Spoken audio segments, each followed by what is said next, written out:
Walaupun Ketua PSSI Erick Thohir sempat menyampaikan kepada media beberapa minggu lalu bahwa sementara ini Timnas Indonesia masih tetap mengandalkan pemain yang ada sekarang. Erick menyampaikan bahwa kami masih fokus dalam persiapan jelang 2 laga ke depan antara China dan Jepang, jadi PSSI belum berniat menambah pemain naturalisasi baru untuk Timnas Indonesia. Namun, tidak menutup kemungkinan PSSI akan mempertimbangkan beberapa hal terkait situasi dan kondisi para pemain di Liga Eropa saat ini sedang mengalami masalah. Beberapa klub Eropa yang dinaungi pemain naturalisasi Indonesia telah mengumumkan lewat akun resmi mereka bahwa pemainnya sedang mengalami masalah serius. Pemain tersebut yakni Miss Hilges, dia masih diistirahatkan untuk membela klubnya, dikarenakan kondisi cedera yang belum pulih total. Kevin Dix dilanda cedera parah membuat dia harus absen membela klub FC Copenhagen hingga akhir musim.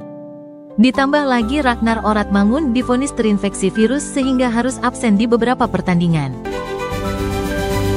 Masalah yang melanda para pemain harapan Timnas Indonesia ini menimbulkan berbagai spekulasi bahkan rumor yang datang dari berbagai sumber berita di kalangan media. Mulai dari media sosial maupun media olahraga di Indonesia. Bahkan media luar negeri gencar menyoroti dan memberitakan bahwa Timnas Indonesia disinyalir akan menambah naturalisasi pemain baru sebagai garda pelapis dalam mengantisipasi kehilangan pemain. Bahkan mereka meyakini langkah PSSI untuk menambah pemain di skuad Garuda ini adalah sebagai pengganti pemain yang terkena akumulasi kartu ataupun pemain yang sedang mengalami cedera.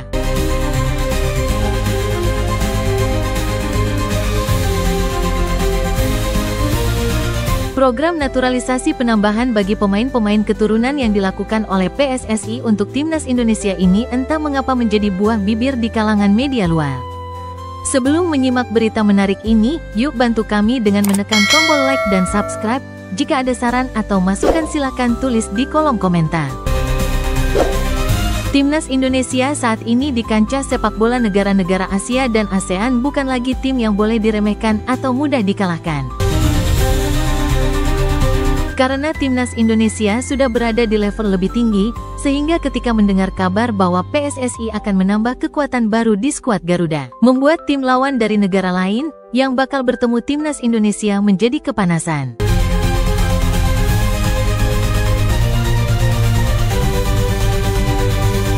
Diketahui China akan menjadi lawan Timnas Indonesia level senior di lanjutan ronde ketiga kualifikasi Piala Dunia 2026 zona Asia awal Juni mendatang.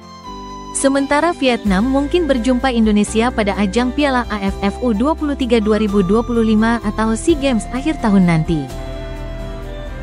Yang dimaksud 4 kekuatan baru yang akan dinaturalisasi PSSI dalam waktu singkat ini menurut media tersebut adalah sebagai berikut. Nama pertama adalah Pascal Struijk. Bek tengah berusia 25 tahun yang bermain untuk Leeds United, tim divisi Championship yang telah resmi promosi ke Premier League musim depan. Pascal Struijk lahir di Belanda. Memiliki postur yang mengesankan, yakni 1,91 meter, bergabung dengan Leeds pada 2018 dan menjadi pilar yang sangat penting bagi klub ini. Hingga saat ini, bek tengah kelahiran 1999 ini telah memainkan 148 laga untuk Leeds dan mencetak 12 gol. Pascal Struijk absen dalam pertandingan Leeds melawan Oxford United pekan lalu karena cedera. Ia duduk di samping dan berbincang dengan pelatih Indonesia, Patrick Kluivert. Hal ini semakin memperkuat dugaan bahwa Struijk bisa mengenakan seragam Timnas Indonesia dalam waktu dekat.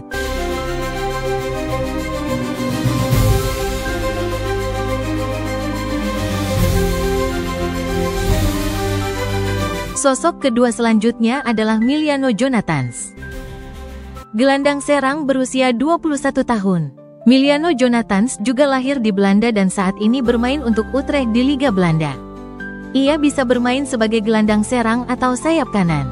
Diketahui, ayah Miliano Jonathans berada di Indonesia pada Maret lalu saat Timnas Indonesia berlaga di kualifikasi Piala Dunia. Tujuan utama kedatangannya adalah untuk bertemu dengan Presiden PSSI, Erick Thohir, dan pelatih Timnas Indonesia, Patrick Kluivert.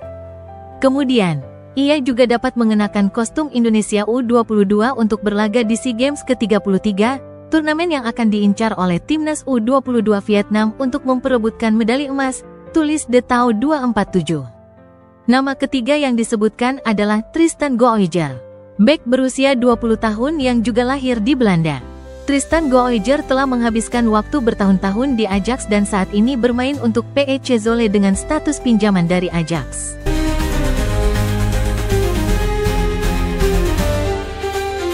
Nama keempat yakni Jayden Oosterwolde. Asisten pelatih timnas Indonesia, Alex Pastoor, dikabarkan menemui Jayden Oosterwolde di Turki pada medio Februari tahun 2025.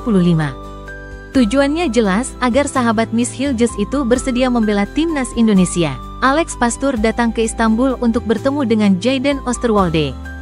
Pertemuan itu membujuk Jayden Oosterwolde bermain untuk tim nasional Indonesia, tulis laporan dari akun fanbase terpercaya Fenerbahce. Menurut media The Tau, Jayden Oosterwolde berpotensi memperkuat timnas Indonesia. Dengan demikian, terlihat PSSI masih giat menggalakkan strategi naturalisasi. Dalam waktu dekat, mereka akan fokus pada kualifikasi Piala Dunia, ajang di mana timnas Indonesia memiliki banyak peluang untuk melaju ke babak 4 kualifikasi. Langkah PSSI tersebut tentu akan menimbulkan kekhawatiran bagi timnas China saat bertemu tanggal 5 Juni mendatang, lanjut pemberitaan media The Tau 247.